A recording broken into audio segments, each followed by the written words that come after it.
Greetings and salutations, citizens. It is I, Wolfphototech, and here we are with another delightful video. This time it is this monster-ass box. Dragonlance Shadow of the Dragon Queen Deluxe Edition from Wizards of the Coast. This contains the book by the same name, minus the word Deluxe Edition.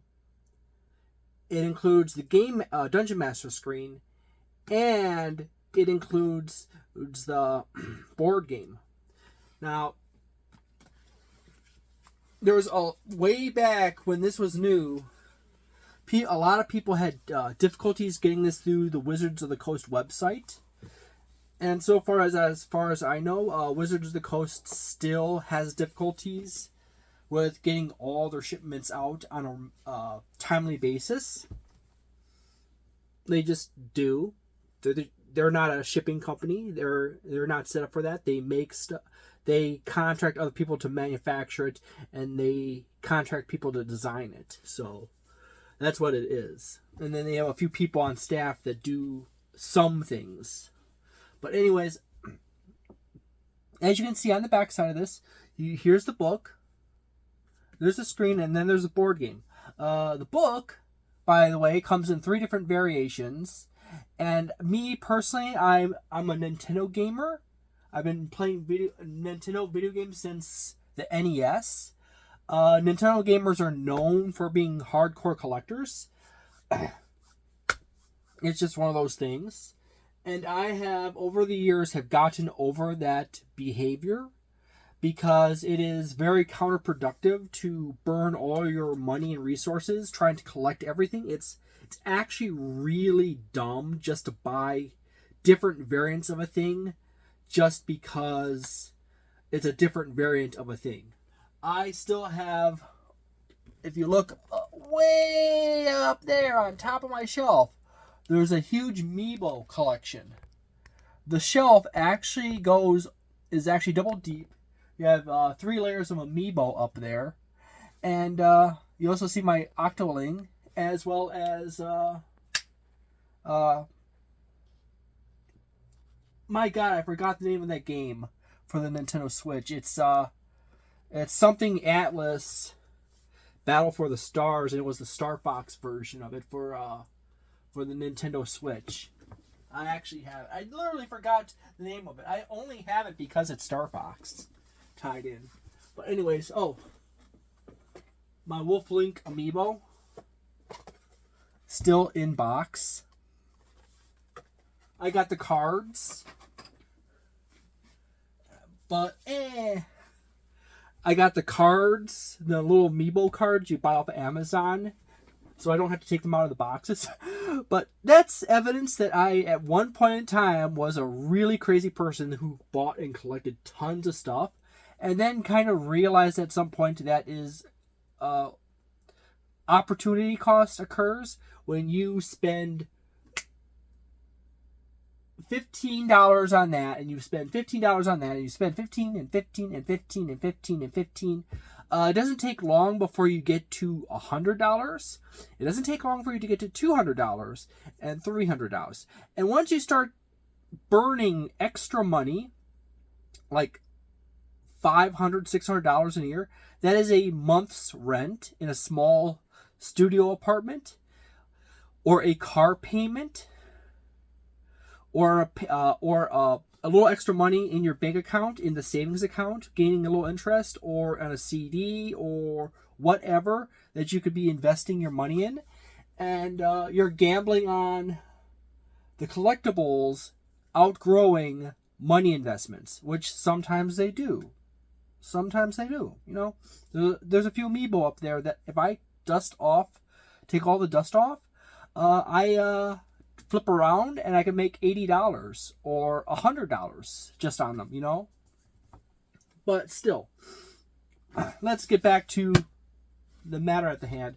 Let's just say that I made the financial choice of not wasting money on buying 3 versions of the book. I just got the book in the deluxe set. So there you go. The deluxe set is fairly hefty. I could take this to my workplace. I work at a scrapyard. I got a jewelry scale that I could set this on and get the exact weight on it. But let's not do that. That's a waste of time. Let's open this sucker up. I've already opened it up before because I've actually read through the book and everything. As you can see in here, you can see that there is the Game Master screen, the book, which has this really nice foil surface on it. I do really like that. It would be nice if they included that on all the books for Dungeons & Dragons 5th edition. You got this extra spacer piece of cardboard that spaces out for the book and the Game Master screen, or the Dungeon Master screen. I've gotten into the habit of using the term Game Master more than Dungeon Master, because a Game Master is master of a game. A Dungeon Master is just in charge of a dungeon, you know. Small thing, big thing, difference, huge. But anyways, you open this up, and I have yet to ever play this board game, by the way. I'm actually thinking of taking this over to my Monday night D&D game. It happens to be a game that I do not run, but hey, if we're missing a few people and the Dungeon Master doesn't want to run us through a game, we can always just pull out Warriors of Krynn Dragonlance and play the board game. But anyways, open it up. It is yet again an untreated cardboard box top. It's always nice to get the treated box top if they make this with a treated top, because it lasts a lot longer. It soaks up less moisture. But hey, there you go. On the very top, you have your various tokens in a sheet.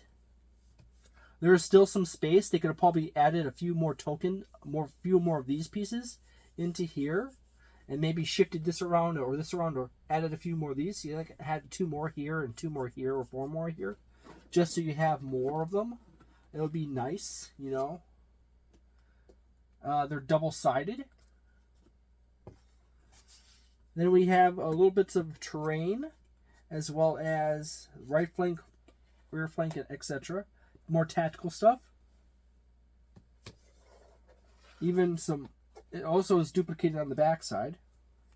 Same thing as front as on back. Yeah. And then we got a third sheet.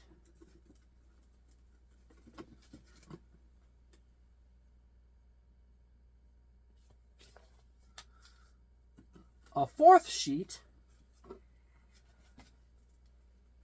And this actually is a bit thinner. This is not as thick a cardboard as the first 3 sheets. This is actually thinner, as you can see. Where the first 3 sheets were actually much thicker in construction. This is a 4K video, so you can actually, if I hold it there and it zooms in, you can actually see the thickness. You can this is a 4K video. You can actually zoom it in if you're watching on a phone, and actually read everything on the sheets. Then you have the characters.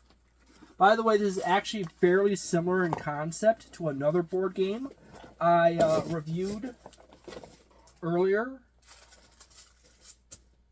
on the channel.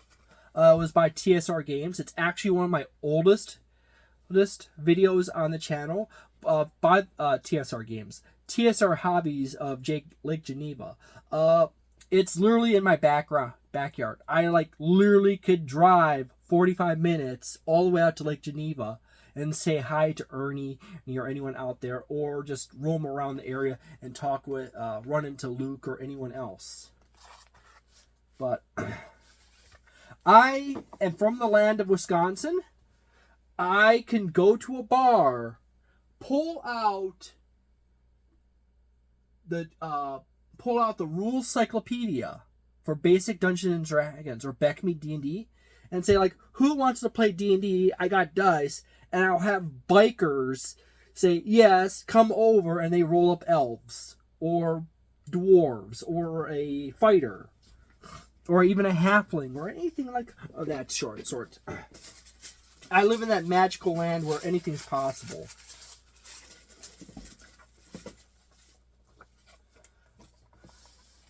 Here's the scenario book for the game, as well as this information on the little section on the back for writing out all the little details.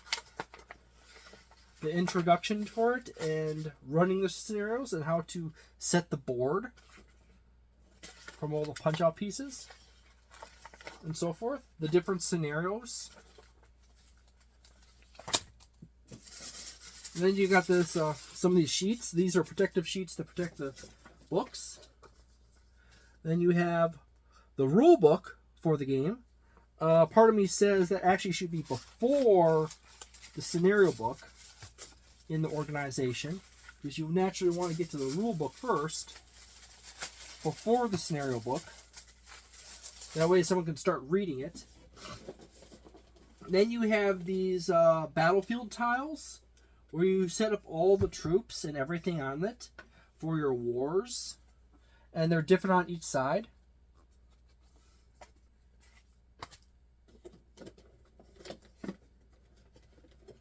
And just grab multiple of them, and you have a bunch of them here. You got a blank piece of cardboard on the back, so you got a total of 4 in each stack. Oh, 5. The top one is 4, and the bottom one is 5, and only the top one has the extra piece of cardboard, which is interesting. And then we have these. Now, it's kind of weird that there seems to be these 2 empty spots down here. Like, there's literally nothing in these 2 empty spots. That just, like, screams like, oh no, there was something wrong. Unless they want you, they leave this spot here for extra dice or extra things. Then you got the minis for the characters. For your characters. Right here.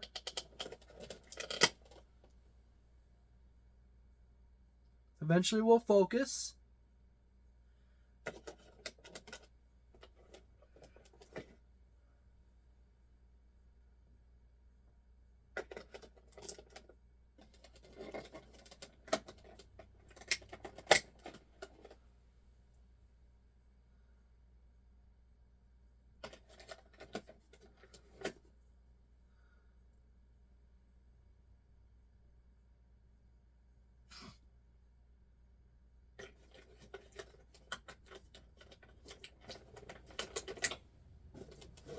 There's the mighty dwarf. Everyone wants to play the dwarf.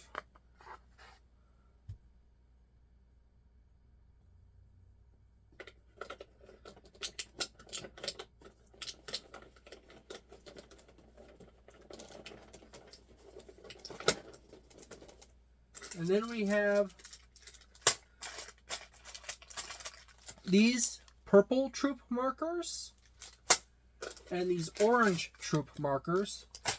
And then we have dice up here in this top one. Looks like it is a total of 6 black dice and 1 red die. And then in here you have a whole bunch of decks that contain various items and events. War Engine, Event, another War Engine deck. We got this really tiny one that's a veteran card. Legendary. Dragon Army. And then you have this big one right here, which has Recruit on it. And there you go. And then there's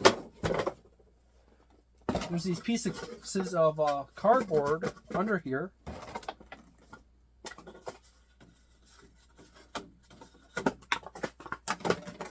Oops. So there you go. And there's that mess. So what we have here is I literally just had a piece of cardboard fly out onto my legs.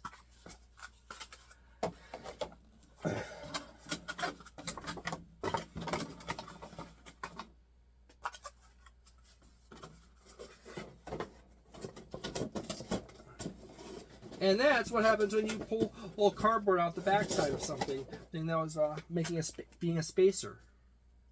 So got to put this all back together. Now the thing I don't like about this is there's literally all this extra dead space in here.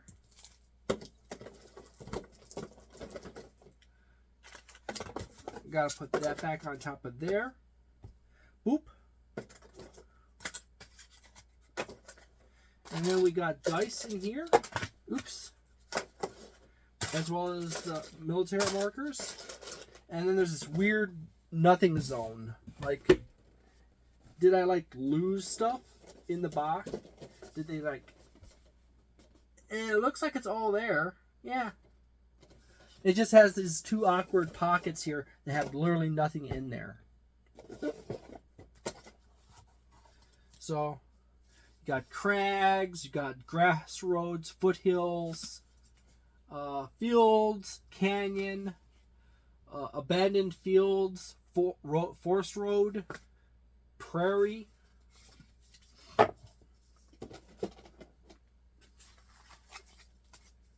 River crossing, city gate, city wall, broken lands, farmstead, borrows, steps, and stunted forest.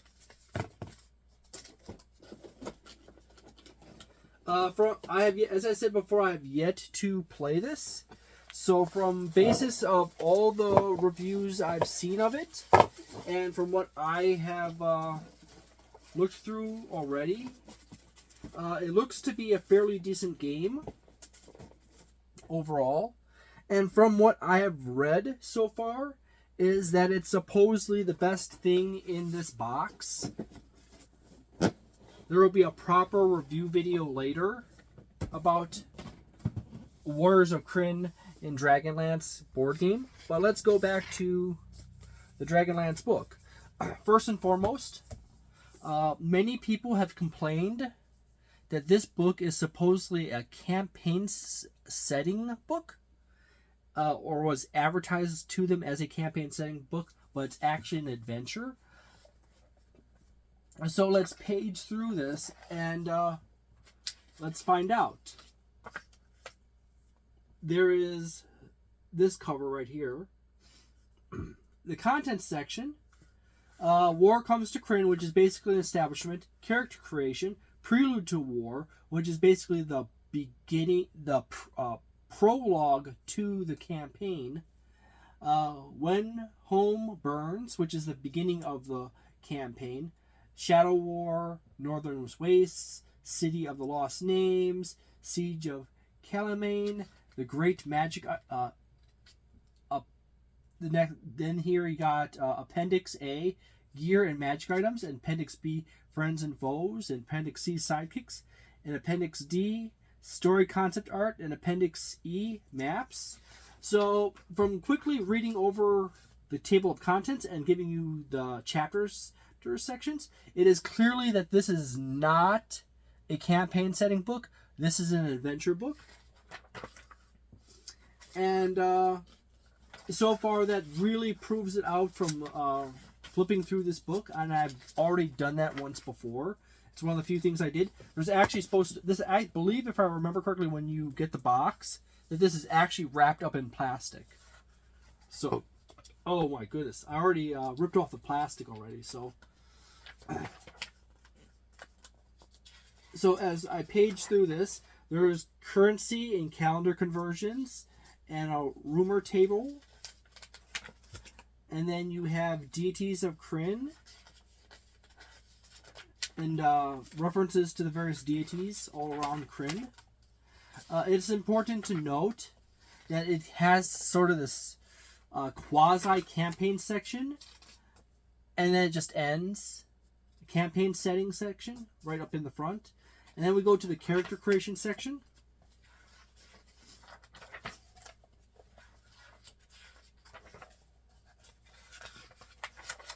Which we have Kender, the backgrounds,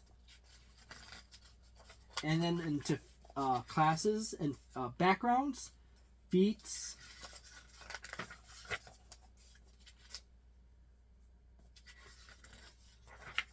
and so forth. And then you have a sorcerer subclass right here. And then we go into the actual campaign. And as per usual, this is actually really nice that they actually put this flowchart right here. That is so rare to see in these Wizards of the Coast books, that they actually cared enough to put a flowchart into the book. I will give them a few points for that, because that's always useful to have as a game master or dungeon master. Little summary over on some of the characters for the game master to figure out and know what's the basic roles and positions of the characters in the story. And then we go into various other characters. You have that whole section, there's like a little information, and then it goes right into the whole thing, setting it all up. When Home Burns. And I'm just going to cut it right here and jump through the book all the way back to the very back, because I'm not going to flip through the whole adventure.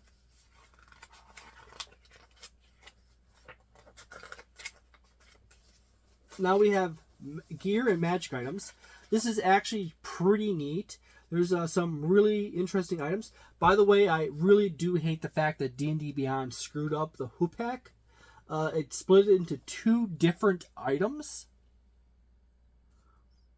So, get this straight. We have daggers and we have hand axes, which are melee weapons that you can throw, and it works out perfectly fine.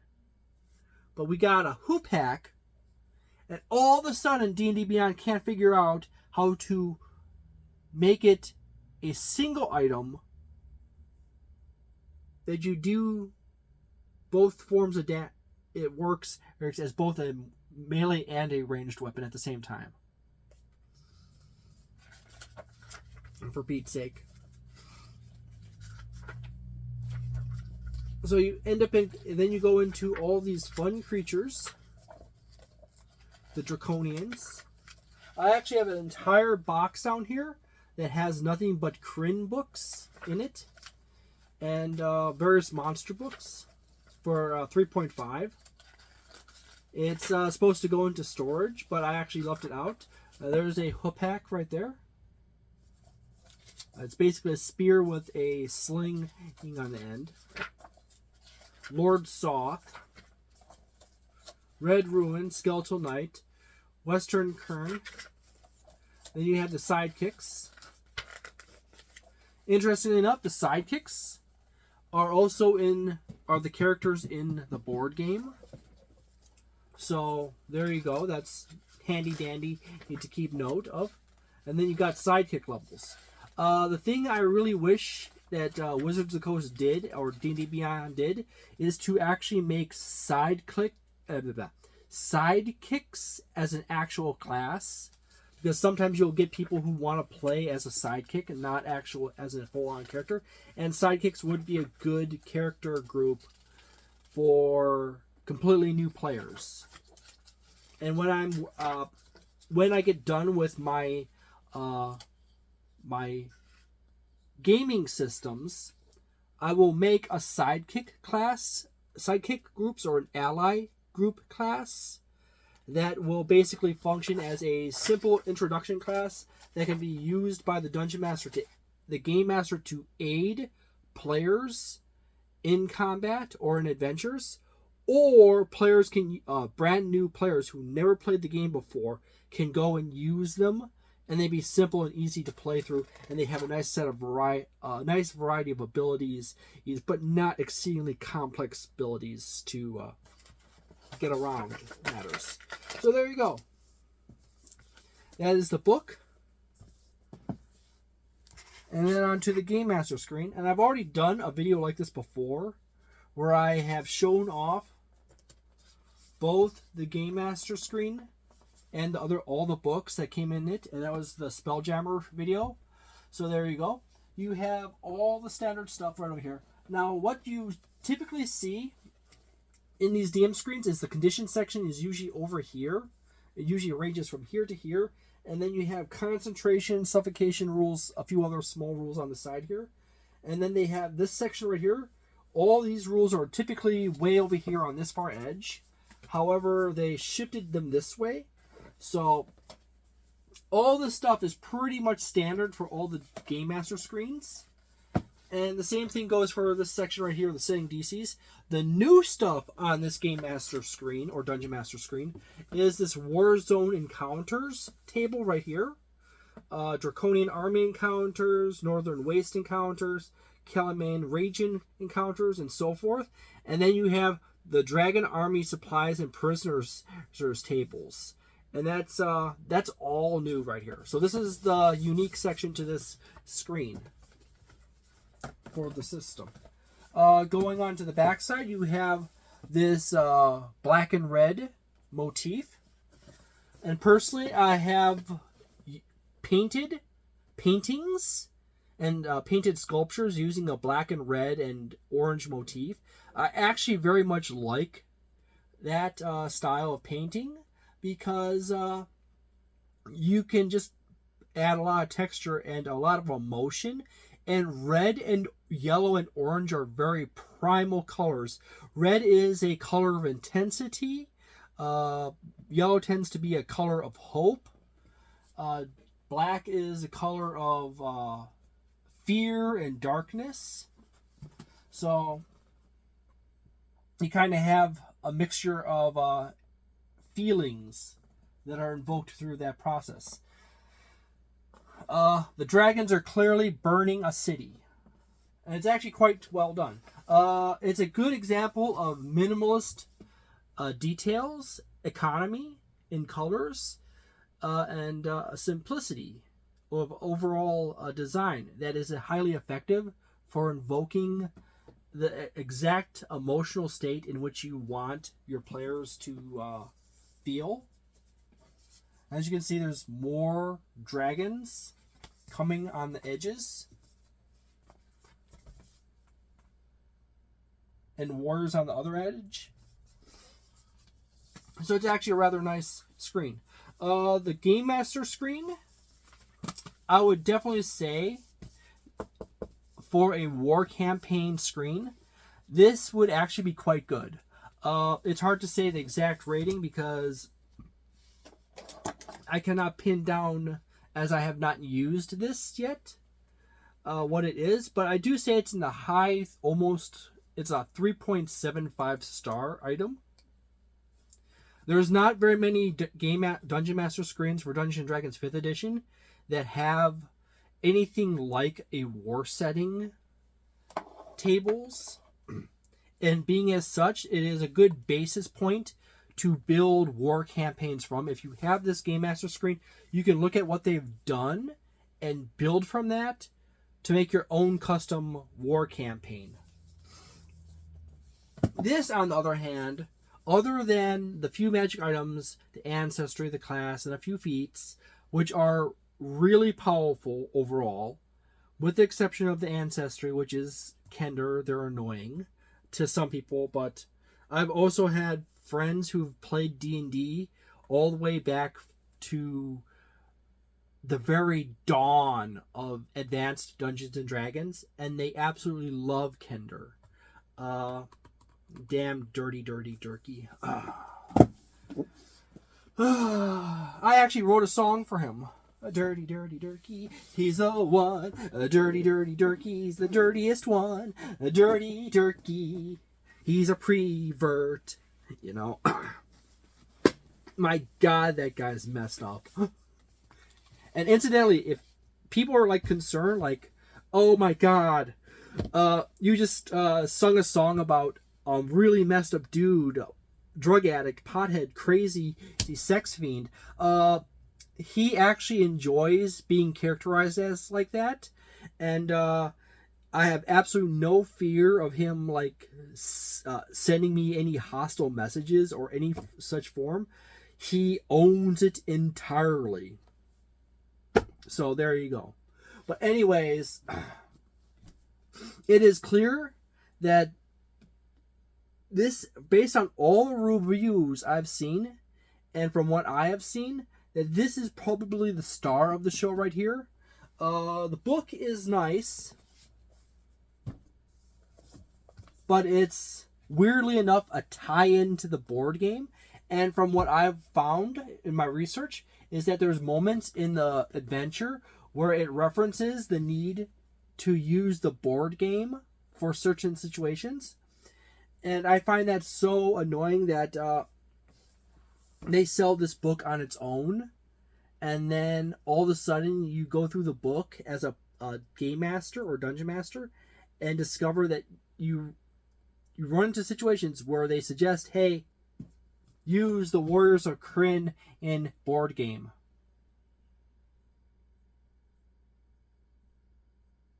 You know? So there you go. The other thing is this Game Master screen.